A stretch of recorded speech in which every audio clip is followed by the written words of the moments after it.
Hello friends, welcome to study globe. दोस्तों, स्वागत है आपका अपने चैनल स्टडी ग्लोब में। आपकी सफलता हमारा संकल्प। जैसा कि आप सभी जानते हैं, डेली बेसिस पर मंडे टू फ्राइडे रात को 8:30 बजे दोस्तों हम general knowledge, general science, current affair के दोस्तों इंपॉर्टेंट एमसीक्यूज़ कर रहे हैं, जो आपके आने वाले एग्जाम के लिए बहुत ही इंपॉर्टेंट होंगे।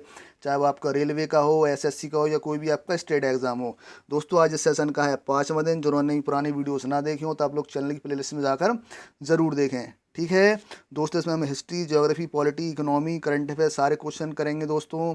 और हाँ दोस्तों, सुबह 6:30 बजे आपके लिए रीजनिंग की क्लास चलती है, तो उसको भी जरूर अटेंड करें। सुबह 10:30 बजे आपके दोस्तों जनरल साइंस के इंपॉर्टेंट प्रीवियस क्वेश्चन कर रहे हैं दोस्तों, तो उसको भी आप लोग ज़रूर देखा करें। और 8:30 बजे आपकी जनरल जनरल अवेयरनेस की दोस्तों क्वेश्चन कर रहे हैं, ठीक है। चलिए, बिना देरी करे आज का सेशन दोस्तों हम शुरू करते हैं। चलिए दोस्तों, आंसर कीजिए, इसका क्या होगा। निम्नलिखित में से कौन सी कंपनी मानव को अंतरिक्ष की कक्षा में पहुंचाने वाली पहली निजी कंपनी बन गई है, बताइए। Which of the following companies become the first private company to put a human into a space orbit. दोस्तों, कौन सी कंपनी है, जल्दी से आंसर करेंगे आप लोग। कौन सी है दोस्तों? Space x. ऑप्शन सी आपका क्या होगा दोस्तों, बिल्कुल सही आंसर होगा, ठीक है दोस्तों। इसके अंतरिक्ष यान का नाम बताइए, स्पेस क्राफ्ट का नाम बताइए। बताइए क्या था? ड्रैगन, ठीक है, याद रखेंगे आप लोग, ठीक है। इसी स्पेस क्राफ्ट से आपके, ठीक है, अंतरिक्ष में भेजे गए, ठीक है, फ्लोरिडा के कैनेडी स्पेस सेंटर से। ये भी आप लोग याद रखेंगे, ठीक है। चलिए नेक्स्ट क्वेश्चन पर चलते हैं। और दोस्तों, जिन्होंने भी सेशन को लाइक नहीं किया है तो एक बार सेशन को आप लोग लाइक कर देंगे, अपने फ्रेंडों को ज़्यादा से ज़्यादा शेयर करें। और जो भी चैनल पर नया हुए हैं तो चैनल को सब्सक्राइब ज़रूर करें। चलिए दोस्तों, इसका आंसर कीजिए। अंडमान तथा निकोबार द्वीप समूह में सबसे ऊंची चोटी कौन सी है, जल्दी से बताएंगे आप लोग। Which is the highest peak in Andaman and Nicobar island. बताइए, अंडमान निकोबार द्वीप समूह में सबसे ऊंची चोटी कौन सी है दोस्तों? कौन सी है? सैडल चोटी है दोस्तों। ऑप्शन सी आपका बिल्कुल सही आंसर होगा, ठीक है। याद रखिएगा, जो दोस्तों अंडमान निकोबार में ये सैडल चोटी है, ये दोस्तों कहाँ पर है? नॉर्थ पार्ट में है, ध्यान रखिएगा, ठीक है। उत्तर उत्तर में है, उत्तर में स्थित है, याद रखिएगा, ठीक है। और जो अंडमान निकोबार द्वीप समूह है दोस्तों, कहाँ पर स्थित है? बंगाल की खाड़ी में, बे ऑफ बंगाल में, ठीक है। ये भी आप लोग याद रखिएगा। चलिए नेक्स्ट क्वेश्चन पर चलते हैं। चलिए आंसर कीजिए। निम्नलिखित में से कौन सा कोविड-19 रोगियों के लिए 1 लाख बेड तैयार करने वाला पहला राज्य बन गया है, बताइए। बताइए, आंसर कीजिए। Which of the following has become the first state to produce 1 lakh beds for कोविड-19 पेशेंट। क्या होगा दोस्तों इसका आंसर? तो दोस्तों वो स्टेट है उत्तर प्रदेश। ऑप्शन बी बिल्कुल आपका सही आंसर होगा, ठीक है दोस्तों। यहाँ पर दोस्तों उत्तर प्रदेश में लोकसभा की सीटें दोस्तों कितनी है? सबसे ज़्यादा है, कितनी है? 80। और दोस्तों राज्यसभा की कितनी है? कितनी है? ये भी सबसे ज़्यादा है, 31। और दोस्तों विधानसभा की सीटें कितनी है उत्तर प्रदेश में? जल्दी से बताएंगे आप लोग, कितनी है? 403, ठीक है। और दोस्तों यहाँ के गवर्नर कौन है? जल्दी से बताएंगे आप लोग, गवर्नर कौन है यूपी के? आनंदीबेन पटेल, ठीक है। तो याद रखेंगे आप लोग, आनंदीबेन पटेल। और सीएम तो आप सभी जानते ही होंगे कौन है यहाँ पे, योगी आदित्यनाथ जी, ठीक है, याद रखिएगा, योगी आदित्यनाथ जी, ठीक है। चलिए नेक्स्ट क्वेश्चन पर चलते हैं। चलिए दोस्तों, आंसर कीजिए। चरक किसके दरबार के प्रसिद्ध चिकित्सक था? आंसर कीजिए, बताइए, चरक किसके दरबार का प्रसिद्ध चिकित्सक था? तो दोस्तों किसका था प्रसिद्ध चिकित्सक? कनिष्क का था। ऑप्शन बी आपका बिल्कुल सही आंसर होगा, ठीक है। अगर आपसे पूछ ले दोस्तों कि द्वितीय अशोक किसे कहते हैं, बताइए द्वितीय अशोक किसे कहते हैं दोस्तों? तो दोस्तों कनिष्क को ही कहते हैं, याद रखिएगा। और दोस्तों चरक ने एक आयुर्वेदिक ग्रंथ की रचना की थी, उस ग्रंथ का नाम दोस्तों क्या था? जल्दी से बताएंगे आप लोग, क्या था? चरक संहिता, ठीक है। तो ये भी आप लोग याद रखेंगे, ठीक है। चलिए नेक्स्ट क्वेश्चन पर चलते हैं। उम्मीद है आप लोगों को सेशन पसंद आ रहा होगा। चलिए, निम्नलिखित में से किस राज्य सरकार ने प्रवासियों का डेटाबेस बनाने के लिए एक online portal skill register launch किया है, बताएंगे आप लोग। अभी हाल ही में किसने स्किल रजिस्टर लॉन्च किया? आंसर कीजिए।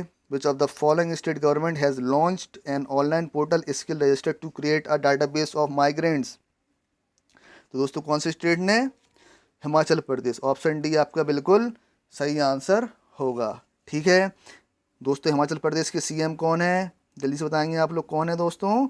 जयराम ठाकुर। ठीक है, याद रखेंगे जयराम ठाकुर। और दोस्तों यहाँ के गवर्नर कौन है? बंदारू जी। ठीक है, ये भी आप लोग याद रखेंगे। ठीक है, चलिए नेक्स्ट क्वेश्चन पर चलते हैं। चलिए दोस्तों आंसर कीजिए, निम्नलिखित में से वह कौन सा राज्य है जिसकी अंतर्राष्ट्रीय सीमाएं 3 देशों से मिलती हैं?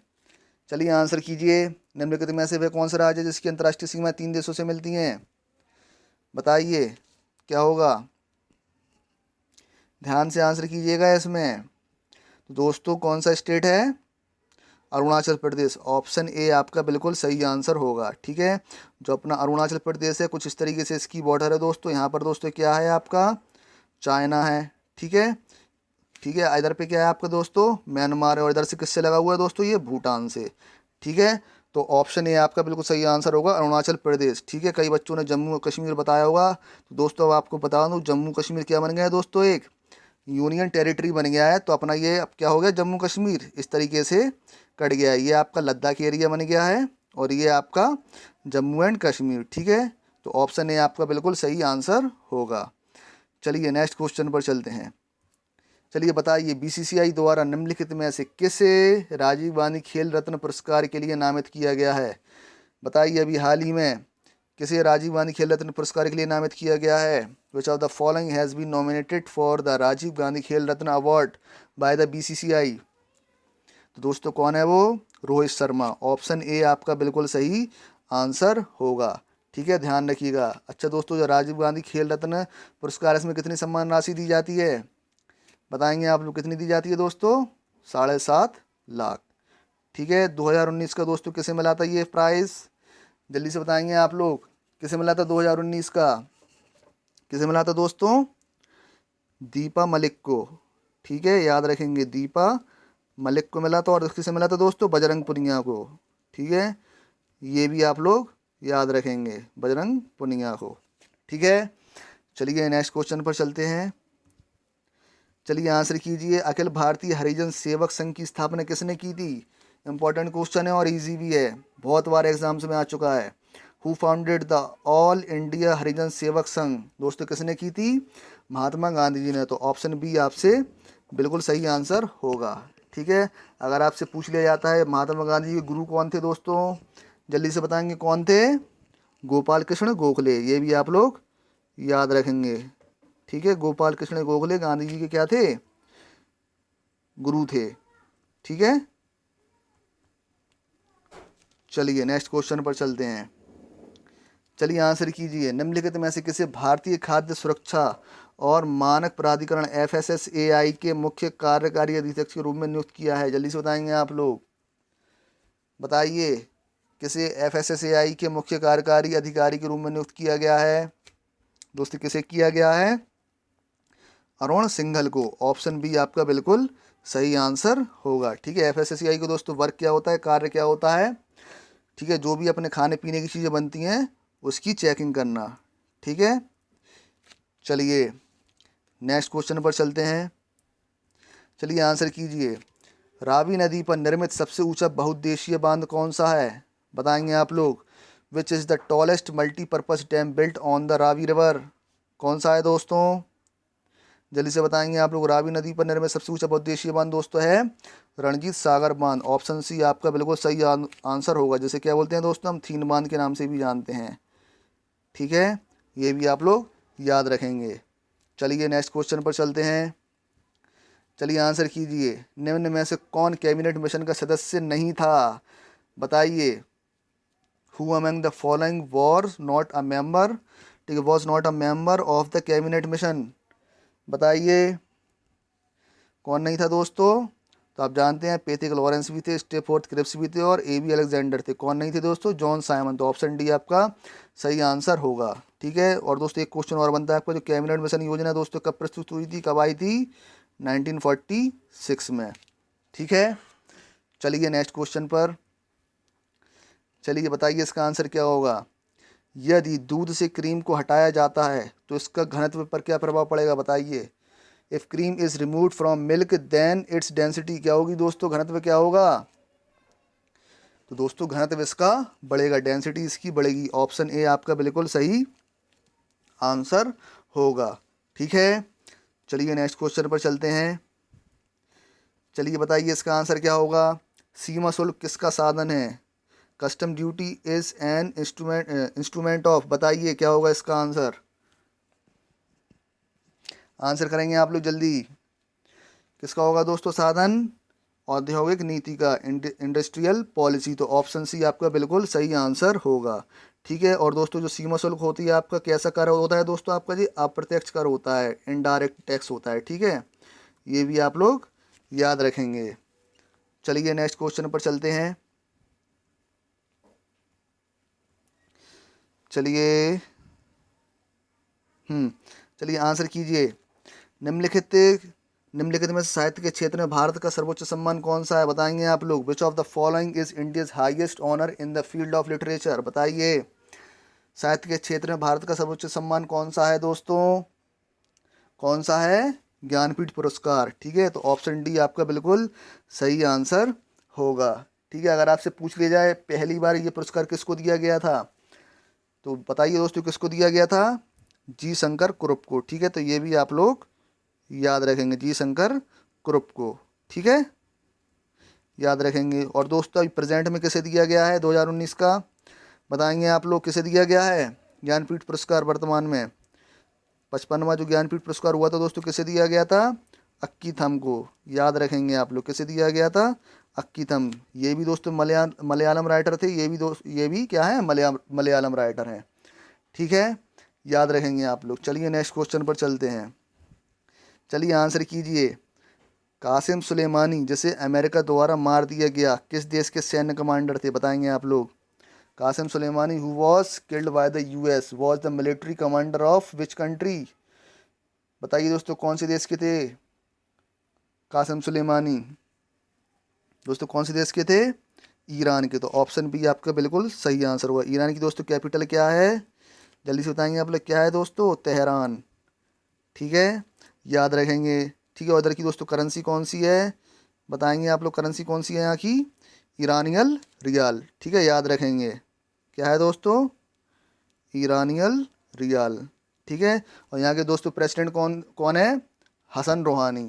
ठीक है, ये भी आप लोग याद रखिएगा। चलिए नेक्स्ट क्वेश्चन पर चलते हैं। चलिए बताइए इसका आंसर क्या होगा। वह ग्रह कौन सा है जिसका पृष्ठीय ताप सर्वोच्च है? पहले भी आपको बता चुका हूँ, बताइए। Which is the planet whose surface temperature is highest? किसका है दोस्तों हाईएस्ट? तो दोस्तों किसका है? शुक्र, वीनस। ऑप्शन डी आपका बिल्कुल सही आंसर होगा। ठीक है, सबसे ज़्यादा चमकीला भी है दोस्तों। ठीक है, सबसे ज़्यादा चमकीला ग्रह भी है, शाइनी ग्रह भी यही है। ठीक है, और इसे दोस्तों क्या बोलते हैं? पृथ्वी की जुड़वा बहन, अर्थ ट्विन सिस्टर भी बोलते हैं शुक्र को। तो ये भी आप लोग याद रखिएगा। ठीक है, चलिए नेक्स्ट क्वेश्चन पर चलते हैं। चलिए आंसर कीजिए। एलिसा जांच किस रोग की पहचान के लिए की जाती है? ELISA test is perform to identify which disease? बताइए, इंपॉर्टेंट है। क्या होगा दोस्तों इसका आंसर? तो दोस्तों एलिसा जांच किस रोग की पहचान के लिए की जाती है? एड्स के लिए। तो ऑप्शन सी आपका क्या होगा? बिल्कुल सही आंसर होगा। ठीक है, अच्छा दोस्तों एक चीज़ और बताइए, एड्स दिवस कब मनाया जाता है? आंसर कीजिए, एड्स दिवस कब मनाया जाता है दोस्तों? कब बनाया जाता है? 1 दिसंबर को। ठीक है, इसका फुल फॉर्म भी आपसे कई बार पूछ लिया जाता है। तो दोस्तों इसका एड्स का फुल फॉर्म क्या होता है? Acquire immuno deficiency syndrome. ठीक है, याद रखिएगा। चलिए नेक्स्ट क्वेश्चन पर चलते हैं। चलिए बताइए इसका आंसर क्या होगा। निम्नलिखित में से भारतीय संविधान का कौन सा अनुच्छेद प्रेस की स्वतंत्रता की गारंटी देता है? बताएंगे आप लोग। Which of the following articles of Indian constitution T guarantees freedom of press? बताइए प्रेस की स्वतंत्रता किस आर्टिकल में दी गई है? बताइए। जैसा कि आप सभी जानते हैं जो स्वतंत्रता का अधिकार है दोस्तों किस आर्टिकल के तहत मिलता है अपन को स्वतंत्रता का अधिकार? 19 से 22 तक में। ठीक है, तो आर्टिकल 19 में दोस्तों अपन को कितनी स्वतंत्रताएं दी गई हैं? 6 स्वतंत्रताएं दी गई हैं, जिसमें से 19A में आपकी क्या दी गई है दोस्त को? प्रेस की स्वतंत्रता दी गई है। 19A में बोलने की स्वतंत्रता दी गई है, और आपको central board of film certification की भी स्वतंत्रता 19A के तहत ही मिलती है। तो ऑप्शन बी आपका बिल्कुल सही आंसर होगा। ठीक है, चलिए नेक्स्ट क्वेश्चन पर चलते हैं। चलिए बताइए इसका आंसर क्या होगा। संविधान संशोधन की प्रक्रिया निम्न अनुच्छेद में दी गई है, बताइए किस आर्टिकल के तहत अपन संविधान संशोधन कर सकते हैं, बताइए। The procedure for amending the constitution is given in the following articles, किस आर्टिकल के तहत दोस्तों, आर्टिकल 368 के तहत, ठीक है, याद रखिएगा। तो ऑप्शन सी आपका बिल्कुल सही आंसर होगा। कौन से भाग में है दोस्तों ये, तो दोस्तों ये भाग 20 में दिया गया है आपका, ठीक है, संविधान संशोधन। और दोस्तों संविधान संशोधन किस देश के संविधान से लिया गया है, जल्दी से बताएंगे आप लोग, किस देश के संविधान से लिया गया है, साउथ अफ्रीका के, ठीक है। तो ये भी आप लोग याद रखिएगा। चलिए नेक्स्ट क्वेश्चन पर चलते हैं, चलिए आंसर कीजिए। इंपीरियल बैंक ऑफ इंडिया की स्थापना किस वर्ष में की गई थी, in which year was the Imperial Bank of India established, बताइए इंपीरियल बैंक ऑफ इंडिया की स्थापना किस वर्ष की गई थी, आंसर करेंगे दोस्तों, किस वर्ष की गई थी, 1921, 1921 में। ऑप्शन डी आपका बिल्कुल सही आंसर होगा, ठीक है। जैसे बाद में 1 जुलाई को 1955 में इसका नाम बदल कर दोस्तों क्या कर दिया गया था, SBI कर दिया गया था, स्टेट बैंक ऑफ इंडिया, ठीक है। तो ये भी आप लोग याद रखिएगा, ठीक है दोस्तों। उम्मीद है आप लोगों को सेशन पसंद आया होगा। और दोस्तों इस वीडियो का PDF पाने के लिए आपको मेरा टेलीग्राम चैनल ज्वाइन करना होगा, जिसका लिंक आपको नीचे डिस्क्रिप्शन बॉक्स में मिल जाएगा। टेलीग्राम चैनल का नाम है दोस्तों स्टडी ग्लोब। और दोस्तों जिन्होंने भी सेशन को लाइक नहीं किया तो एक बार सेशन को आप लोग लाइक कर देंगे, अपने फ्रेंडों को ज़्यादा से ज़्यादा शेयर करें। और जिन्होंने भी चैनल को सब्सक्राइब नहीं किया तो चैनल को सब्सक्राइब ज़रूर करें दोस्तों, और बेल आइकन दबाना ना भूलें आने वाले नोटिफिकेशन के लिए, ठीक है। चलिए थैंक यू, बाय बाय।